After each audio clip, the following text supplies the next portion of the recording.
In the heart of Michigan sits Whitcomb Orchard Estates, a sprawling family legacy of 6,000 cherry trees, turned into a breathtaking wedding venue. For Emma Whitcomb, running this place isn't just a business, it's her whole life.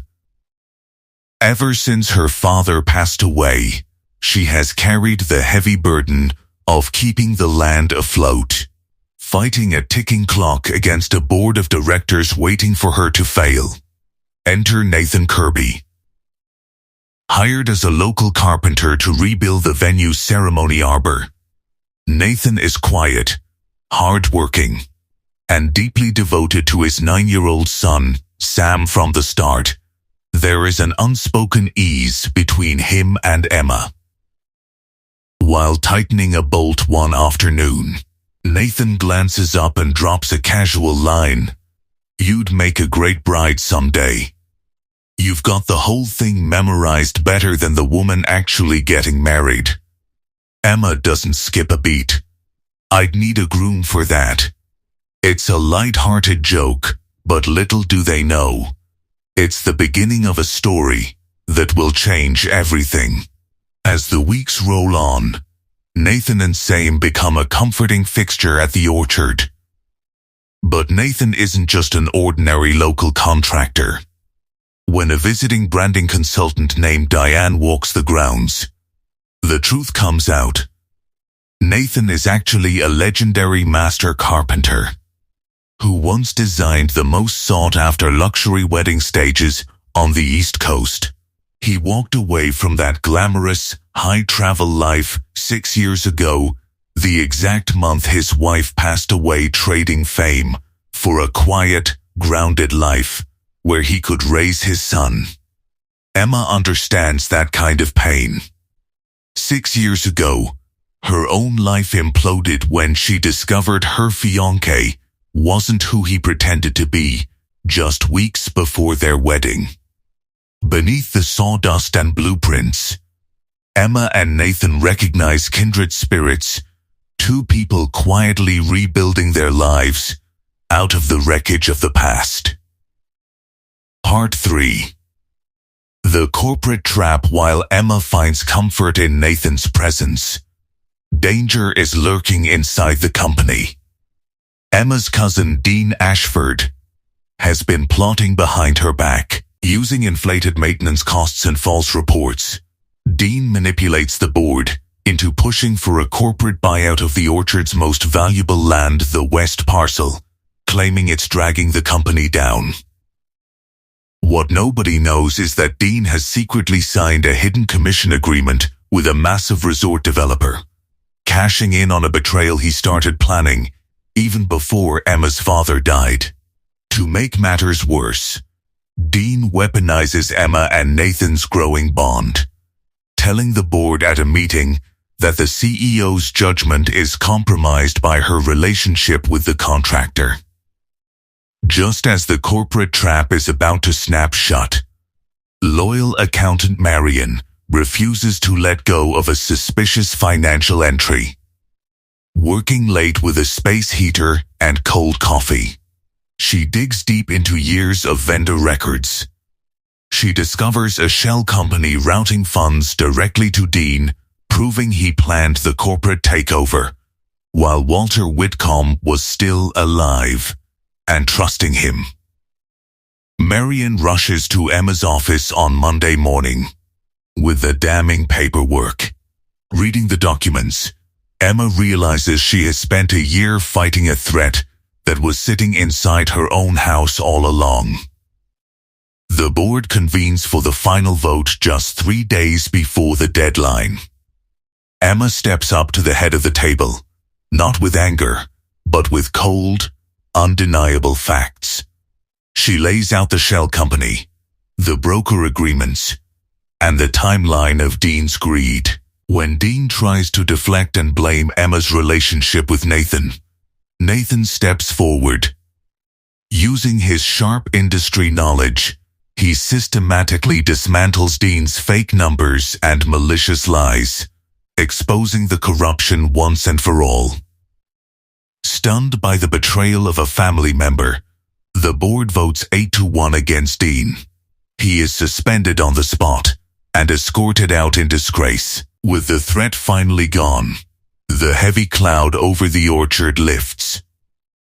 Nathan is offered a chance to return to his high-profile career in New York, but after a quiet reflection with his son Sam, he turns it down to stay right where he belongs in Traverse City, building a life on his own terms. During the final harvest celebration, away from the crowd and string lights, Nathan builds one last, unlisted arbor meant for no one else in the world. As Emma walks toward him in the quiet evening, Nathan smiles, repeating the words he spoke months ago, "You'd make a great bride someday." Emma looks into his eyes, a lifetime of weight finally melting away. "Then I suppose I found my groom." And beneath the whispering cherry trees, a story built on heartbreak finally finds its happily ever after.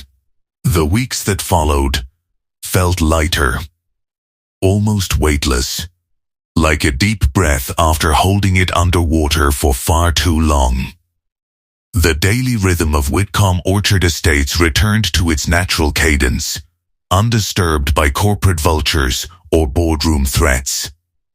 For Nathan, life settled into a rhythm that felt entirely his own. He still arrived early every morning, his truck kicking up the familiar gravel dust. But the heavy armor he used to wear the guarded silence of a man hiding from his past was completely gone. Sam spent his afternoons after school helping his dad stack lumber, or wandering through the rows of cherry trees, occasionally stopping to chat with Emma about the orchard's management, as if he were a junior partner in training. One afternoon, while cleaning up his tools near the newly repaired ceremony stage, Nathan found a small, tangled piece of pink ribbon wedged deep between two floorboards, the exact same ribbon Sam had handed to Emma months ago on their very first day meeting her. He didn't throw it away. Instead, he slipped it into his pocket, a quiet reminder of how far they had all come from those uncertain, guarded days. As autumn deepened into late November, the air grew crisp, carrying the sharp, clean scent of frost and pine. Diane Pute, the branding consultant, periodically checked in, marveling at how the orchard's traffic and venue bookings had skyrocketed following the publicity of the relaunch and the dramatic board meeting. But Nathan politely turned down every major media feature or high-profile design pitch sent his way. He no longer desired the blinding lights of New York or the hollow validation of industry write-ups. His masterpiece wasn't a floating stage over a koi pond in the Hamptons anymore. It was the quiet, steady life he was building, right here in Traverse City. One evening, after the sun dipped below the horizon and painted the bay in shades of bruised purple and gold, Emma walked out to the workshop. She didn't have a clipboard, a ledger, or a crisis to manage. She simply wanted to be there. Nathan was at his workbench, carefully oiling the finish of a small wooden keepsake box. He looked up as the door creaked open, a familiar, easy smile touching the corners of his eyes. "Working late?" Emma asked, leaning against the doorframe. "Just finishing up," Nathan said, setting the rag down. He walked over, stopping just a few inches away. The distance between them, once guarded by professional boundaries and hidden pasts, had long since vanished. "You know, you still haven't told me what your favorite part of running this place is." Emma looked past him, out the wide window toward the dark silhouette of the cherry trees standing guard against the night sky. "I used to think it was about preserving what my father left behind," she murmured softly, turning her gaze back to meet Nathan's eyes. "Keeping the land, protecting the legacy, making sure nobody could take it away. But I realize now it's about something else." "What's that?" Nathan asked, his voice low and attentive. "Building something real," Emma replied, stepping closer. "With someone who knows how to fix what's broken."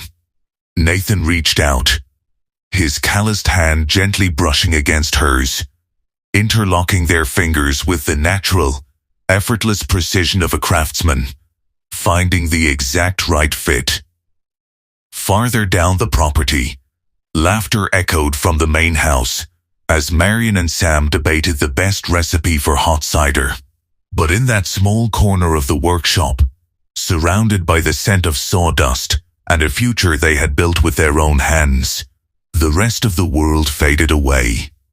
They didn't need grand gestures or scripted vows. They had already laid the foundation, and for the first time in their lives, everything finally sat square. The bitter chill of winter eventually gave way to the soft, pale sunlight of early spring, washing over Traverse City and waking the orchard from its long dormant sleep.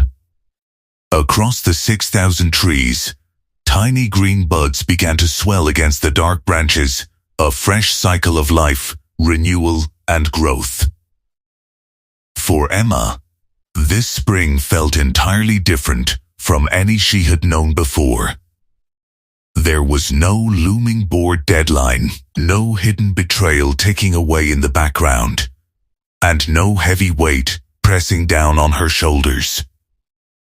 For the first time since her father's passing, she could look out across the rows of blooming cherry blossoms without feeling the shadow of the past.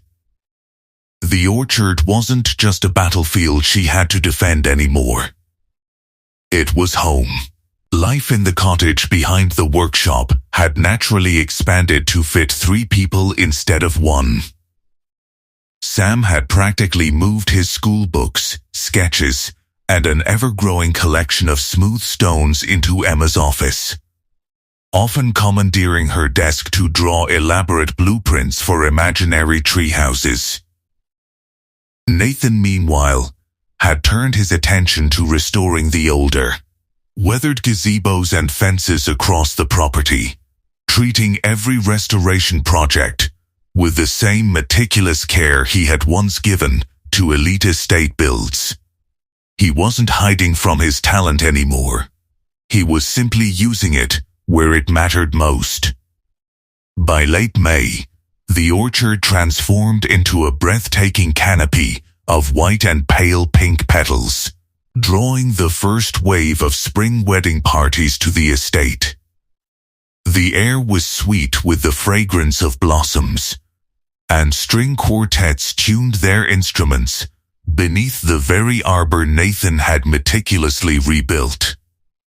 On a quiet Sunday evening, just as the wedding guests had departed, and the lanterns flickered to life across the lawn, Emma walked down the path toward the east row, the exact spot where, years ago, her first engagement had fallen apart.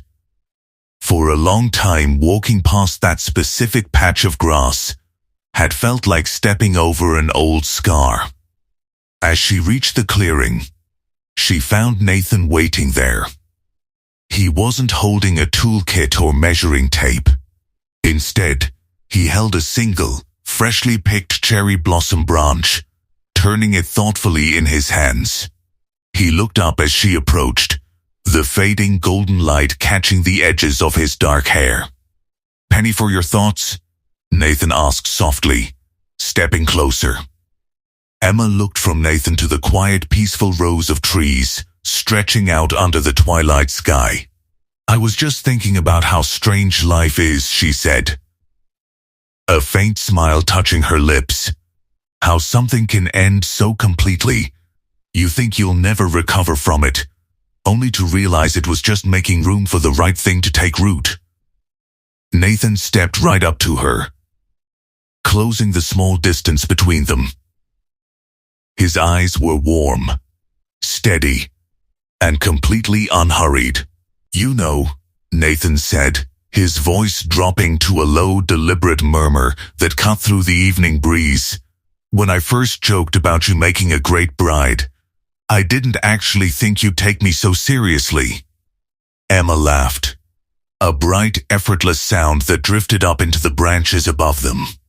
Oh please, you're the one who built an unlisted custom-engineered arbor just to test my reaction. Guilty as charged, Nathan admitted, a slow smile spreading across his face. He reached into his pocket and pulled out a small, simple wooden band crafted from the dark, rich grain of an old applewood branch, salvaged from the property, sanded to a silken finish that fit perfectly in the palm of his hand. I figured, since we've already handled the hard framing, the foundation work, and a few unexpected storms, we might as well make it official. He didn't drop to one knee, and there was no crowd watching. It was just the two of them, standing beneath a canopy of spring blossoms, wrapped in the quiet peace of the land they had saved together. Emma looked down at the wooden ring, then back up into his eyes, where a lifetime of understanding and quiet devotion met her own. She didn't hesitate. It's about time, Emma whispered, sliding her hand into his. Because I certainly wouldn't trust anyone else to build our future. As Nathan slipped the wooden ring onto her finger, the evening wind swept through the orchard, carrying a shower of pale pink petals down around them, like confetti.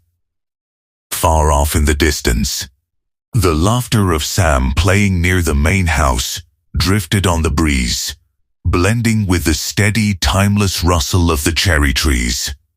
The foundation was set, the structure was secure, and their story was finally complete. The sun dipped entirely below the horizon, leaving the sky painted in deep shades of indigo and violet. The string lights strung across the orchard flickered warmly, casting a soft, golden glow over the celebration of a life restored, a family united, and a love built to last. Sam ran past them with a handful of sparklers, laughing as the bright sparks lit up the night air.